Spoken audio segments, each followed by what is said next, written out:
You wake before dawn, in a wooden loft so low you can't stand upright. The air is close, full of stale hay and the sour tang of old sweat and damp wool. Your blanket is no more than a frayed scrap of linen, hardly enough to soften the boards beneath you.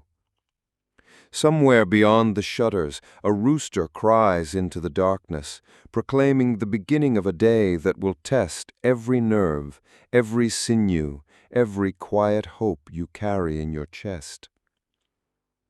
Today, you will walk the market. You will see men and women break and rise, betray and forgive. You will learn how quickly pride can rot, and how hunger will make a thief of almost anyone.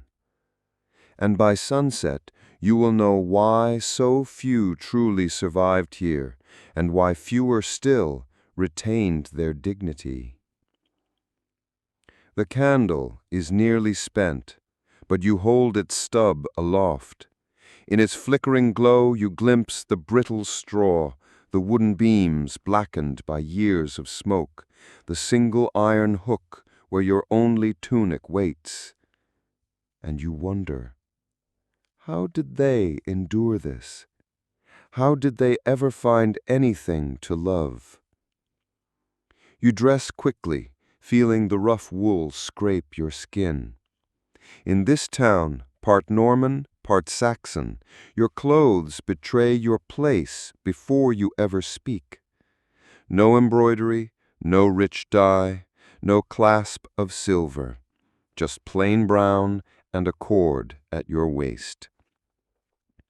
When you push open the shutters, the morning air is damp and carries the stink of night-soaked refuse. Rain fell in the dark hours, pooling in the ruts carved by carts. The street below is alive with movement already. Vendors hauling barrels, boys in ragged hose running messages, the first manure carts creaking toward the fields beyond the walls. You descend the ladder, careful not to slip. In the small common room, a woman you do not know is bent over a pail, her hands cracked and raw. She nods without a word. No one here bothers with pleasantries before first bread.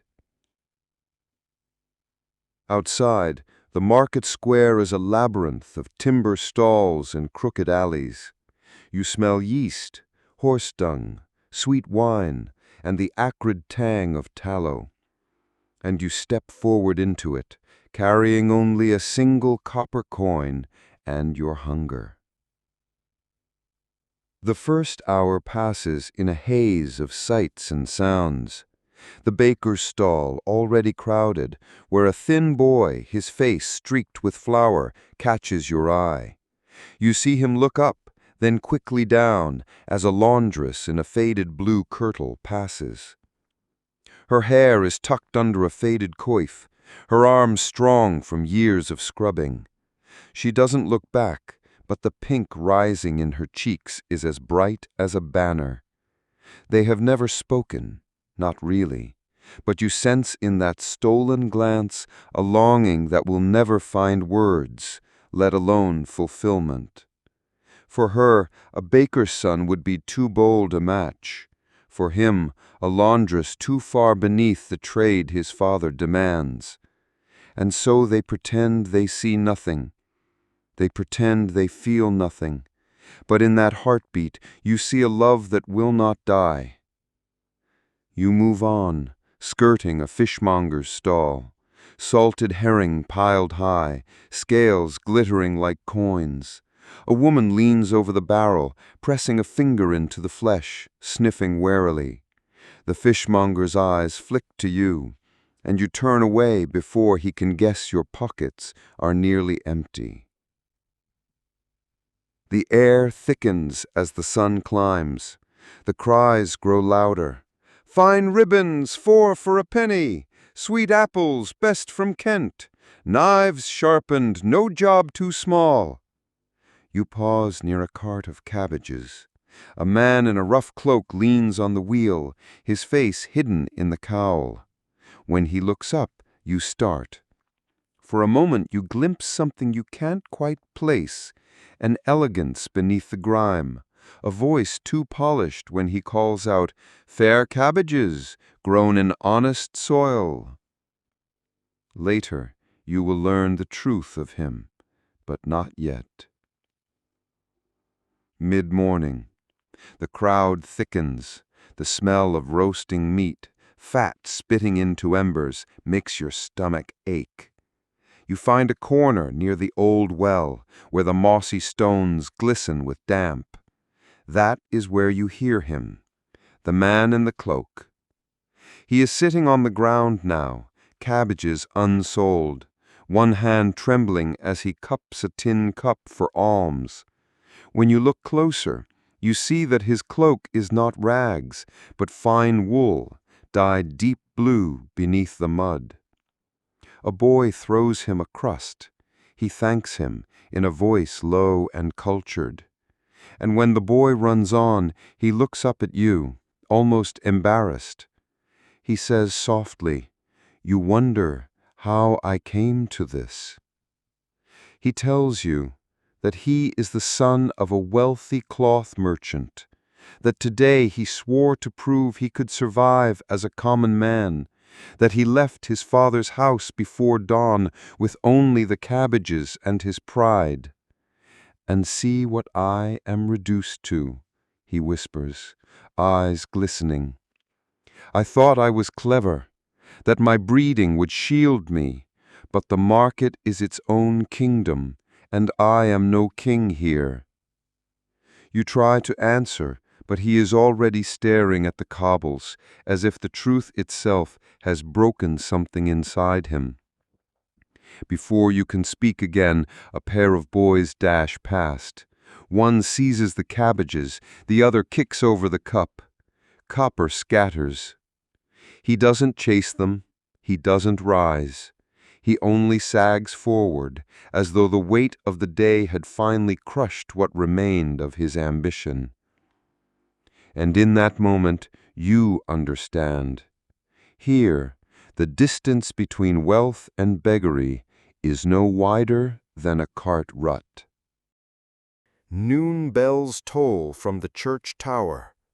The crowd surges and then subsides, like a tide drawn by the promise of prayer or respite. You press deeper into the alleys behind the main square. Here, the air is rank with refuse. Rats skitter under barrels. A woman hunches over a cauldron, stirring something that smells of boiled bones and cabbage. A man pushes past you, drunk already.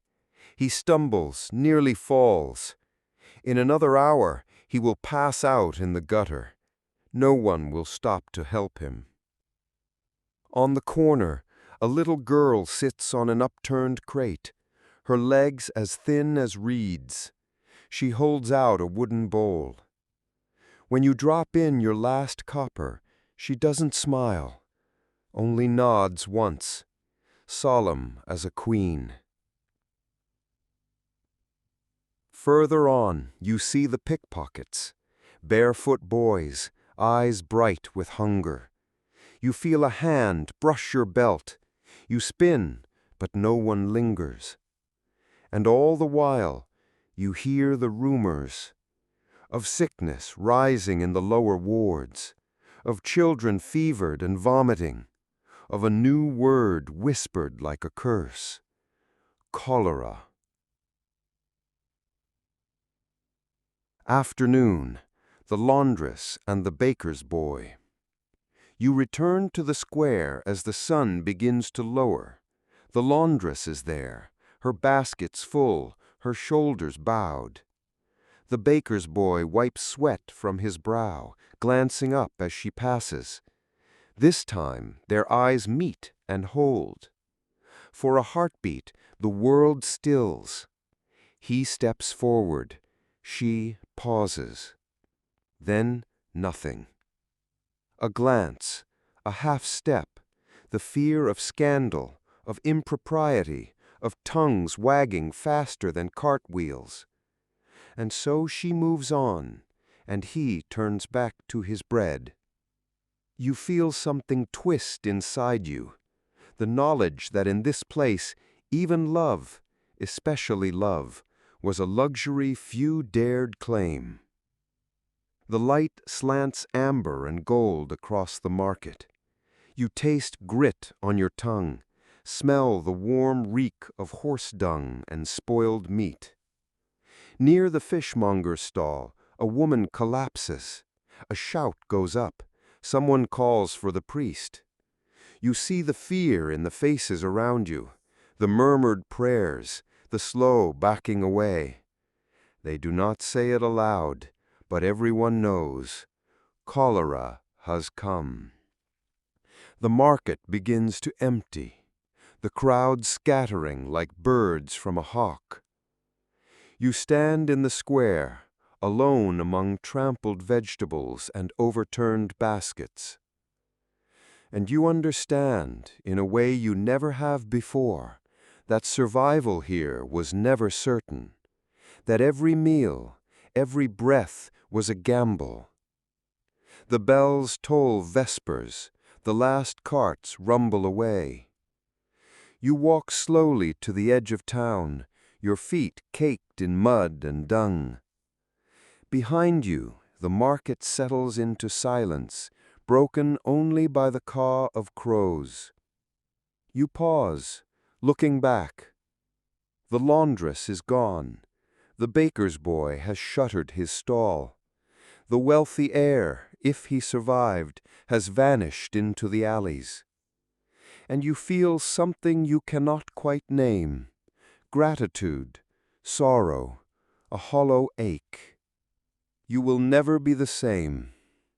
You will wake tomorrow in your own soft bed, in a world where clean water runs at the turn of a tap, and love can be spoken aloud.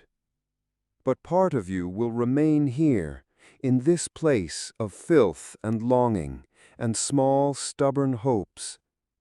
And you will never again ask, how did they survive? You will only marvel that they did.